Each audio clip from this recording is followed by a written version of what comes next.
Hello students, our today's topic is conductor, insulator and dielectric.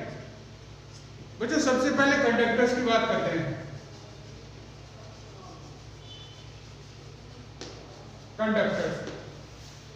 Conductors are those substances which can conduct electricity. अब देखिए बच्चों conductors में क्या होता है. अगर हम कंडक्टर के इंटरनल स्ट्रक्चर की बात करें तो जो कंडक्टर्स है वहां पर जो वैलेंस सेल में इलेक्ट्रॉन है, जो एटम की जो आउटर मोस्ट ऑर्बिट होती है, जो आउटर मोस्ट सेल होती है, उसको कहते हैं वैलेंस सेल. तो कंडक्टर की वैलेंस सेल में जो इलेक्ट्रॉन होते हैं these are less than half filled. यानी जो कंडक्टर की वैलेंस सेल है उसमें इलेक्ट्रॉन्स की जो कंडीशन होती है वो हाफ फील्ड से भी कम होती है. तो ज्यादातर ऐसे ही कंडक्टर, ऐसे सबस्टांसेस जिनकी वैलेंस सेल में less than half filled valence shell होती है, these are suppose to be good conductors such as aluminium, copper and silver etcetera. अब देखिए बच्चों कंडक्टर्स में क्या होता है. In a conductors charges are free to move and these free charges are called free electrons. यहाँ पर conductor में क्या होता है कि जो वैलेंस सेल में जो इलेक्ट्रॉन होते हैं these electrons can move freely into the lattice of the crystal, into the crystal lattice of the metal. Metals are generally called as good conductors.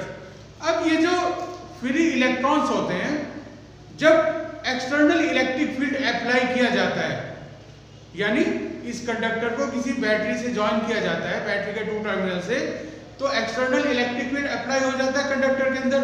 तो वहां पर ये जो फ्री इलेक्ट्रॉन्स हैं, these free electrons can move from a region of high potential to a region of low potential, और इस तरीके से चार्ज मूव करने लगते हैं और इलेक्ट्रिसिटी कंडक्ट होने लगती है through a conductor.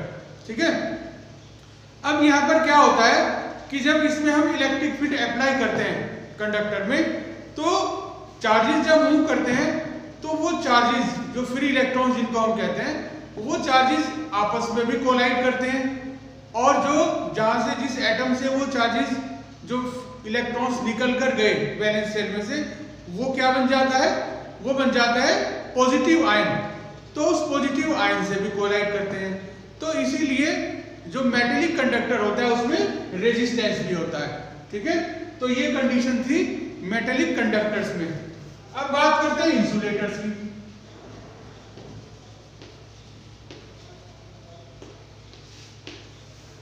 In an insulator the valence electrons are tightly bound to the atom and these are not able to leave their valence shells. यहां पर वैलेंस इलेक्ट्रॉन टाइटली बाउंड होते हैं और अपनी valence shell को छोड़कर crystal lattice में move नहीं कर सकते, फ्रीली मूव नहीं कर सकते. इसीलिए जब इन पर एक्सटर्नल इलेक्ट्रिक फील्ड अप्लाई किया जाता है तो ये इलेक्ट्रिसिटी को कंडक्ट नहीं करते, इसलिए इनको हम कहते हैं इंसुलेटर्स. नेक्स्ट बात करते हैं dielectrics. Dielectrics. Generally, dielectrics are insulators, but these are some special types of insulators. In these insulators, when these are placed in external electric field, induced charges are originate at the surface of these insulators. इनकी जो surface है उसके ऊपर charges induce हो जाते हैं, और उन चार्जेस को हम कहते हैं इंड्यूस चार्जेस. तो जब ऐसे इंसुलेटर जिनकी सरफेस पर चार्जेस इंड्यूस हो जाते हैं, जब हम उनको इलेक्ट्रिक फील्ड में रखते हैं, तो ऐसे इंसुलेटर्स को हम डाइलेक्ट्रिक्स कहते हैं. ठीक है. अब हम स्टडी करेंगे behaviour of a conductor in electric field.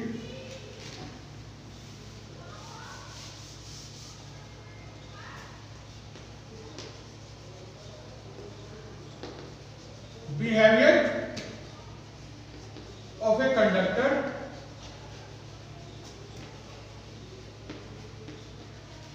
In electric field.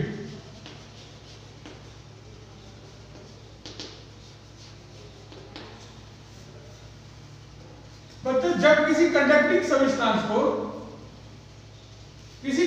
Substance को जब एक्सटर्नल इलेक्ट्रिक फील्ड में हम रखते हैं तो उसमें क्या होता है,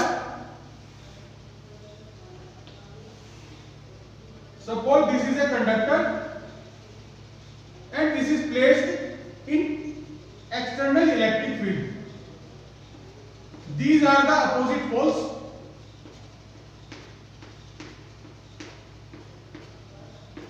ऑफ एक्सटर्नल इलेक्ट्रिक फील्ड। तो जब हम इसको इलेक्ट्रिक फील्ड में रखते हैं कंडक्टर को, this is the conductor,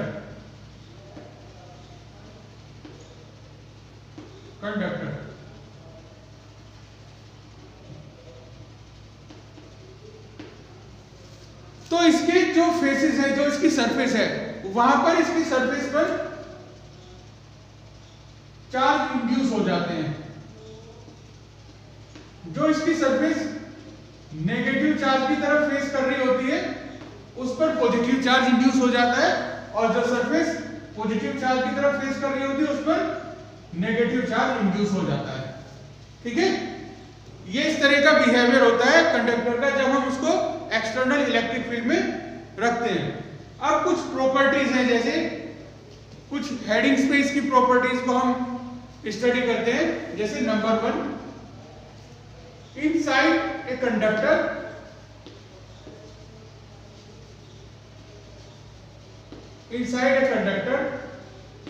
the electric field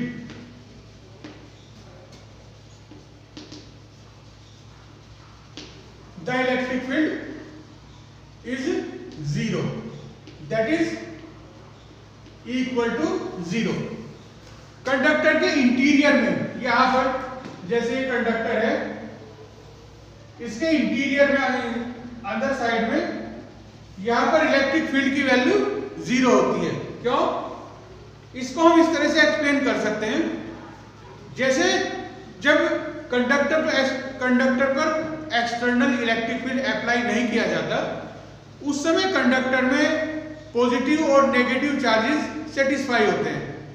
अब जब इसको हम इलेक्ट्रिक फील्ड में रखते हैं तो जो एक्स्ट्रा चार्ज इस पर इंड्यूस होते हैं वो कहां आ जाते हैं, सरफेस पर आ जाते हैं, और inside the conductor the electric field is 0। ठीक है, दूसरी property, second property, the value of potential, the value of electrostatic potential at the surface is constant. The electrostatic potential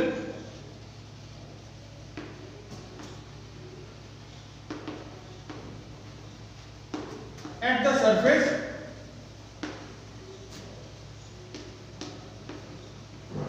is constant। Electrostatic potential की value surface पर constant होती है। ठीक है, second property ये होती है। और थर्ड प्रॉपर्टी ये है कि जो इलेक्ट्रिक फील्ड की डायरेक्शन होती है, वो कंडक्टर की सरफेस के हमेशा परपेंडिकुलर होती है। यहां पर कोई भी टेंजेंट कंपोनेंट नहीं होता इलेक्ट्रिक फील्ड का। कैसे? इसको हम इस डायग्राम से शो कर सकते हैं।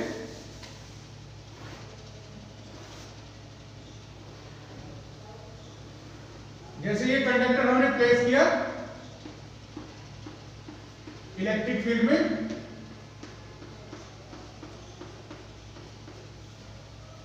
अब इलेक्ट्रिक फील्ड की डायरेक्शन कहां होती है, from positive pole to negative pole. Electric field इस तरीके से आएगा यहां पर,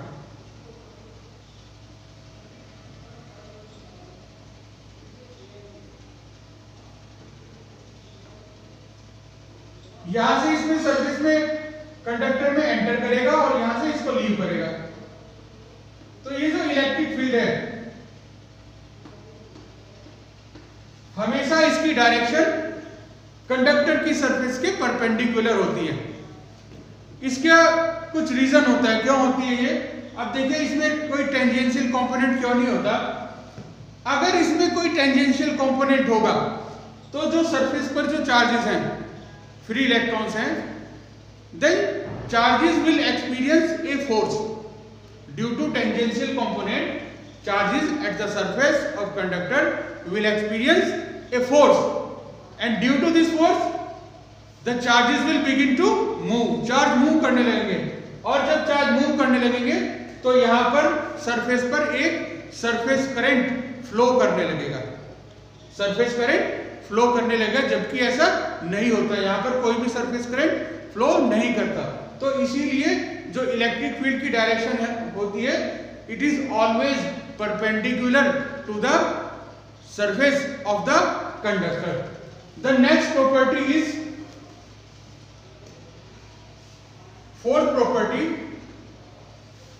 the value of electric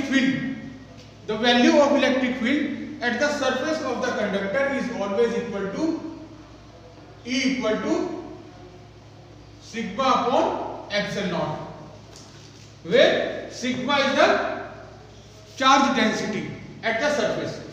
अब बच्चों इसको प्रूव भी करना होता है, डेरिवेशन होता है इसका, इस इक्वेशन का, इसको हम प्रूव कर सकते हैं. Let there is a conductor, एक कंडक्टर है, इसके यहां पर सरफेस के नजदीक कोई पॉइंट P है जिस पर हमको इलेक्ट्रिक फील्ड की स्ट्रेंथ कैलकुलेट करनी है. तो इस P से होते हुए, सरफेस P से होते हुए, इस पॉइंट P से होते हुए हम एक सिलेंडर ड्रॉ करते हैं. कहां? इसकी कंडक्टर में. अब ये सिलेंडर कैसे है?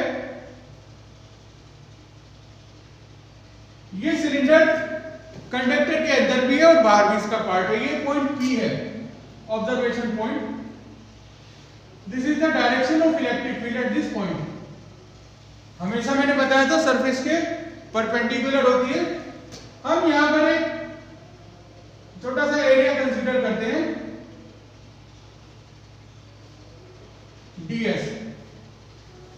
ये एरिया एलिमेंट हम कंसीडर करते हैं कहां?